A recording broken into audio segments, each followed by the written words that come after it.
ಒಂದು ದೊಡ್ಡ ಬದಲಾವಣೆಯ ಯುಗ ಅಂತಲೇ ಅಂದ್ಕೊಳ್ಬೋದು.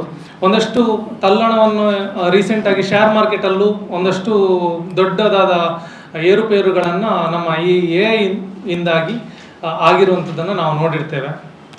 ಸೊ ಈ ಸಿಚುವೇಶನ್ ಅಂದರೆ ಈ ಗೊಂದಲಮಯವಾದ ಸಿಚುವೇಶನಲ್ಲಿ ಒಂದಷ್ಟು ರೀತಿಯ ಬೇರೆ ಬೇರೆ ರೀತಿಯ ಬೆಳವಣಿಗೆಗಳು ಆಗಿವೆ.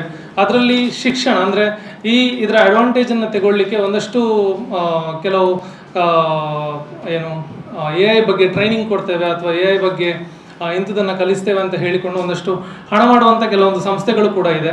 ಸೊ ಇಂಥೆಲ್ಲ ವಿಚಾರಗಳನ್ನು ನಾವು ನೋಡ್ತಾ ಇರ್ಬೋದು. ಅಂದರೆ ಈ ಪ್ರಸಕ್ತ ಕಾಲಮಾನದಲ್ಲಿ ಒಂದಷ್ಟು ವಿದ್ಯಾರ್ಥಿಗಳು ಅಂದರೆ ಯಾರು ಡಿಗ್ರಿ ಮುಗಿಸುವಂಥವ್ರು ಇರ್ಬೋದು ಅಥವಾ PUC ಮುಗಿಸಿದವರು ಇರ್ಬೋದು, ಅವರಿಗೆ ಇಂಥ ಕೋರ್ಸ್ಗಳ ಅಗತ್ಯ ಅಂತ ಅಂದ್ಕೊಂಡು ಅವರು ಒಂದಷ್ಟು ಪೇ ಮಾಡಿಕೊಂಡು ಹೊರಗಡೆ ಹೋಗಿ ತುಂಬ ದುಬಾರಿ ವೆಚ್ಚ ಕೊಟ್ಟು AI ಕಲಿತು ನಾಳೆ ಎಂಥ ಜಾಬ್ ಅಂತ ಹೇಳುವಂಥ ಕನ್ಫ್ಯೂಷನಲ್ಲಿ ಇದ್ದುಕೊಂಡು ಇಂಥೆಲ್ಲ ಗೊಂದಲದಲ್ಲಿರುವಾಗ ನಮ್ಮ ಎಥಿಕಾರ್ಪ್ ಸಂಸ್ಥೆಯು ಈ AI ಕಾರ್ಡ್ ಅಂತ ಹೇಳುವಂಥ ಒಂದು ಈ ಹೊಸ ಒಂದು ತಂತ್ರಜ್ಞಾನವನ್ನು ಎಲ್ಲರಿಗೆ ಸಿಗುವ ಹಾಗೆ ಮಾಡಿದೆ. ಸೊ ಈ AI ಕಾರ್ಡ್ ಮೂಲಕ 1.5 ಲಕ್ಷ ರೂಪಾಯಿಯ ಶಿಕ್ಷಣವನ್ನು ಒಬ್ಬ ವಿದ್ಯಾರ್ಥಿ ಕೇವಲ ಒಂದು 499 ರೂಪಾಯಿಗೆ ಕೊಡುವಂಥದ್ದು. ಈಗಾಗಲೇ ಬಂದು ಕೆಲವೊಂದು ಬಾರಿ ಕಳೆದ ಬಾರಿ ನಾನು ಬಂದು ಇದರ ಬಗ್ಗೆ ಪ್ರೆಸ್ ಮೀಟನ್ನು ಕೂಡ ಮಾಡಿದ್ದೇನೆ, ತಮ್ಮೆಲ್ಲರಿಗೂ ಗೊತ್ತಿದೆ.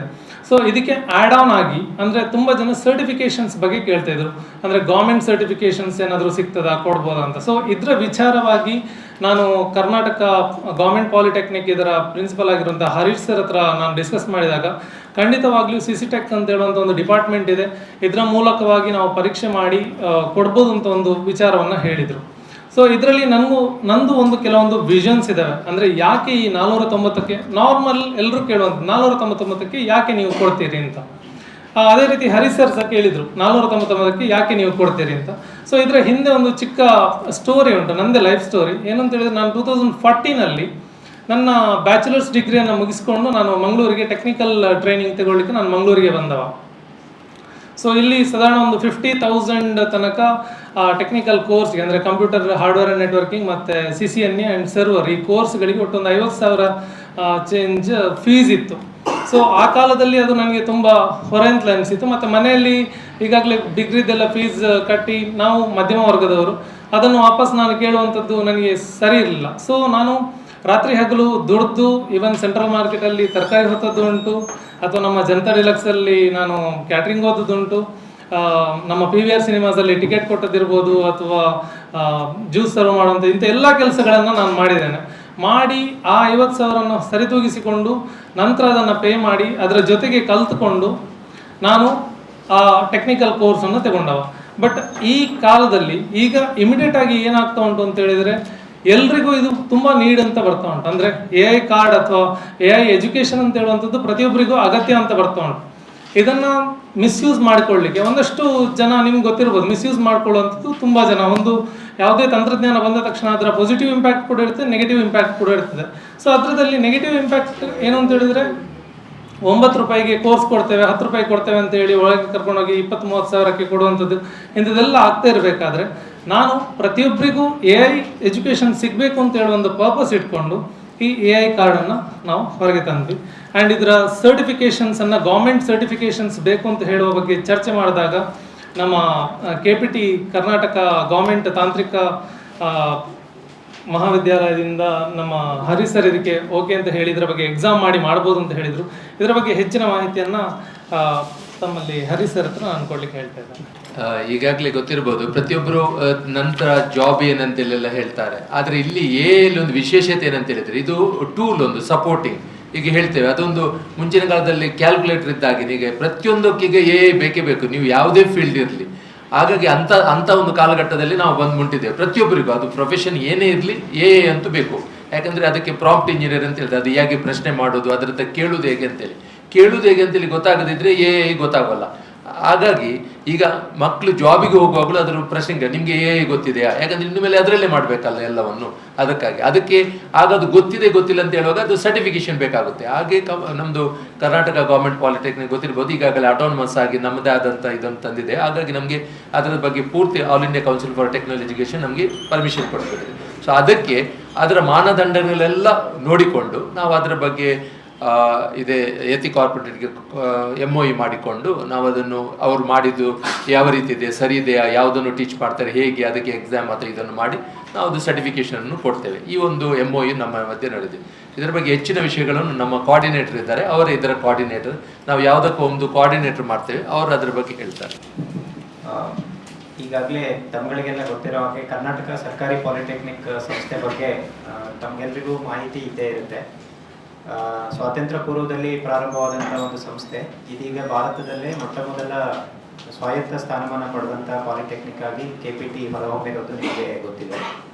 ಬದಲಾದ ಒಂದು ಮಾರುಕಟ್ಟೆಗಳಲ್ಲಿ ಅಥವಾ ಒಂದು ಸ್ಪರ್ಧಾತ್ಮಕ ಜಗತ್ತಿನಲ್ಲಿ ಸ್ಪರ್ಧಾತ್ಮಕ ಮಾರುಕಟ್ಟೆಗೆ ನಮ್ಮ ಸಂಸ್ಥೆ ಕೂಡ ಏನೋ ಒಂದು ಪರಿವರ್ತನೆ ಆಗಬೇಕು ಅನ್ನೋ ಉದ್ದೇಶದಿಂದ ಯಾರೆಲ್ಲ ಒಂದು ಸ್ಟಾರ್ಟಪ್ಗಳನ್ನು ಸ್ಥಾಪನೆ ಮಾಡಿದ್ದಾರೆ, ನವೋದ್ಯಮಗಳನ್ನು ಸ್ಥಾಪನೆ ಮಾಡಿರುವಂಥವರಿಗೆ ನಮ್ಮ ಸಂಸ್ಥೆ ಸಮಾಜಮುಖಿಯಾಗಿ ಕೆಲಸ ಮಾಡಬೇಕು ಅನ್ನೋ ಉದ್ದೇಶದಿಂದ ಯಾವುದೇ ಕ್ಷೇತ್ರದಲ್ಲಿ ಸಾಧನೆಗೈದಂಥ ಯುವಕರಿಗೆ ನಮ್ಮ ಸಂಸ್ಥೆ ಒಂದು ಕೈ ಜೋಡಿಸಿ ಆ ಸಂಸ್ಥೆಗಳ ಸಹಯೋಗದೊಂದಿಗೆ ಯುವಕರಿಗೆ ಒಂದು ರೀತಿಯ ಮೌಲ್ಯಯುತ ಶಿಕ್ಷಣವನ್ನು ಮತ್ತು ಭವಿಷ್ಯದ ದೃಷ್ಟಿನಲ್ಲಿ ಬೇಕಾದಂಥ ಶಿಕ್ಷಣವನ್ನು ಕೊಡಬೇಕು ಅನ್ನೋದು ನಮ್ಮ ಉದ್ದೇಶ.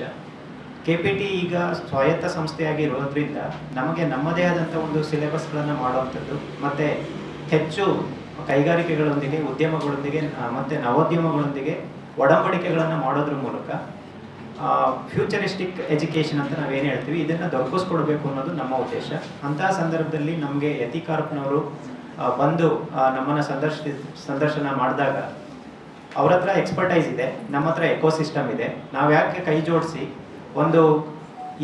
ಇಷ್ಟು ಒಂದು ಕಡಿಮೆ ದರದಲ್ಲಿ ಭವಿಷ್ಯದ ದೃಷ್ಟಿಯ ಟೂಲ್ಗಳನ್ನು ನಾವು ಯಾಕೆ ಒಂದು ಕೋರ್ಸನ್ನು ಆಫರ್ ಮಾಡಬಾರ್ದು ಅನ್ನೋ ಒಂದು ಪ್ರಶ್ನೆ ಬಂದಾಗ ಈ ಒಂದು ಔಟ್ಪುಟ್ ನಮ್ಮಲ್ಲಿ ಬಂದಿರುವಂಥದ್ದು. KPT ನಾವುಗಳು ಒಂದು ಸರ್ಕಾರಿ ಸಂಸ್ಥೆ ಆಗಿರೋದ್ರಿಂದ ಆ ಒಂದು ಎಕ್ಸ್ಪರ್ಟೈಸನ್ನು ಸರ್ಟಿಫಿಕೇಷನ್ ಆಗೋದು ಬಹಳ ಇಂಪಾರ್ಟೆಂಟ್. ಯಾಕಂದರೆ ಕೋರ್ಸನ್ನು ಮಾಡಿದ ಮೇಲೆ it has to be certified by a valid firm.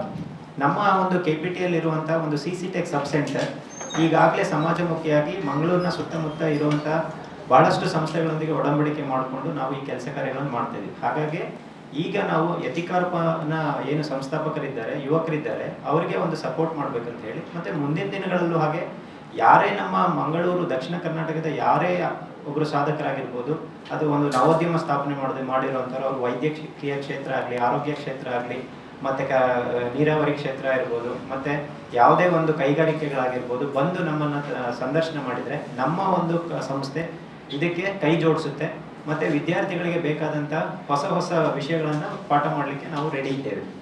ಈಗ AI ಬಗ್ಗೆ ಆಲ್ರೆಡಿ ನಿಮಗೆ ಮಾಹಿತಿ ಕೊಟ್ಟಿರೋ ಹಾಗೆ AI ಅನ್ನೋದು ಇವತ್ತು ಏನು ಒಂದು ಆಪ್ಷನ್ ಅಲ್ಲ.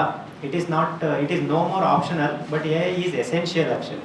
ಸೊ ಇವತ್ತು ನಾವು ಅದನ್ನು ಆಪ್ಷನ್ ಥರ ನೋಡೋ ಹಾಗಿಲ್ಲ. ಬೇಕಾದರೆ ತಗೋತೀನಿ, ಬೇಡದೇ ಇದ್ರೆ ಬಿಡ್ತೀನಿ ಅನ್ನೋ ಮಟ್ಟಿಗಿಲ್ಲ. AI ಇವತ್ತು ದಿನನಿತ್ಯದ ಜೀವನದಲ್ಲಿ ಕೂಡ ನಮಗೆ ಹಾಸುಹೊಕ್ಕಾಗಿರೋದ್ರಿಂದ ನಮ್ಮ ಮಕ್ಕಳಿಗೆ ಇದು ಗೊತ್ತಾಗಬೇಕು ಅನ್ನೋ ಉದ್ದೇಶದಲ್ಲಿ ನಮಗೆ ಕ್ವೇರೀಸ್ ಕೂಡ ಬರ್ತಾ ಇತ್ತು. SSLC ಮುಗಿದ ಮಕ್ಕಳು PUCಗೆ ಹೋಗೋ ಒಂದು ಗ್ಯಾಪ್ 2 ಮಂತ್ಸಲ್ಲಿ ಏನು ಮಾಡಬೇಕು ಅನ್ನೋದು ಪೋಷಕರಿಂದ ನಮಗೆ ಭಾಳಷ್ಟು ಎಂಕ್ವೈರಿಗಳು ಬರ್ತಾ ಇತ್ತು. PUC ಮಾಡಿದಂಥ ಮಕ್ಕಳು ಮುಂದೆ ಇಂಜಿನಿಯರಿಂಗ್ ಶಿಕ್ಷಣಕ್ಕೆ ಸೇರೋ ಒಂದು ಗ್ಯಾಪಲ್ಲಿ 2-3 ಮಂತ್ಸ್ ಗ್ಯಾಪಲ್ಲಿ ಏನಾದರೂ ಒಂದು ಕೋರ್ಸ್ ನಿಮ್ಮ KPT ಕಡೆಯಿಂದ ನಡೆಯುತ್ತಾ ಅಂತ ಒಂದು ಎಂಕ್ವೈರಿಗಳು ಪೇರೆಂಟ್ಸಿಂದ ಬರ್ತಾ ಇತ್ತು. ಅದಕ್ಕೆಲ್ಲದೂ ಕೂಡ ಈ ಒಂದು ಒಡಂಬಡಿಕೆ MOU ಮೂಲಕ ನಾವು ಈ ಕೋರ್ಸನ್ನು ನಾವು ಆಫರ್ ಮಾಡ್ತಾ ಇದ್ದೀವಿ. ಇದಕ್ಕೆ ಪರೀಕ್ಷೆಯನ್ನು ನಡೆಸಿ ಮೌಲ್ಯಮಾಪನವನ್ನು ಮಾಡಿ ಸರ್ಟಿಫಿಕೇಟ್ ಪ್ರಮಾಣ ಪತ್ರಗಳನ್ನು ನಾವು ನಮ್ಮ ಒಂದು CCTech ಸಬ್ ಸೆಂಟರ್ ಮೂಲಕ ಇಶ್ಯೂ ಮಾಡುವಂಥ ಒಂದು ಕೆಲಸವನ್ನು ನಾವು ನಿರ್ವಹಿಸಲಿದ್ದೇವೆ. ಸೊ ಇಷ್ಟು ಮಾಹಿತಿಯನ್ನು ಕೊಟ್ಟು ನಮ್ಮ ಮೂಲ ಉದ್ದೇಶ ಒಂದೇ, ಯುವಕರು ನವೋದ್ಯಮಗಳನ್ನು ಸ್ಥಾಪನೆ ಮಾಡಿ ಅವರಿಗೆ ನಮ್ಮ ಸಂಸ್ಥೆ ಮೂಲಕ ಯಾವುದೇ ಸಹಕಾರ ಬೇಕಿದ್ರೂ ಕೂಡ ನಮ್ಮ KPT ಸದಾ ಮುಂದಿದೆ ಮತ್ತು ಸಮಾಜಮುಖಿಯಾಗಿ ಕೆಲಸ ಮಾಡಲಿಕ್ಕೆ ನಾವು ಯಾವಾಗಲೂ ಕೂಡ ಮುಂದೆ ಬರ್ತೀವಿ ಅನ್ನೋದು ಒಂದು. ಮತ್ತು ಬದಲಾಗ್ತಿರುವಂಥ ಮಾರುಕಟ್ಟೆಗೆ ಬೇಡಿಕೆ ಆಧಾರಿತ ಶಿಕ್ಷಣವನ್ನು ಕೊಡೋದಕ್ಕೆ ನಾವು ಯಾವಾಗಲೂ ಕೂಡ ಕೈ ಜೋಡಿಸ್ತೀವಿ ಅನ್ನೋದ್ರ ಮೂಲಕ ನನ್ನ ಮಾತುಗಳನ್ನ ಮುಗಿಸ್ತೇನೆ.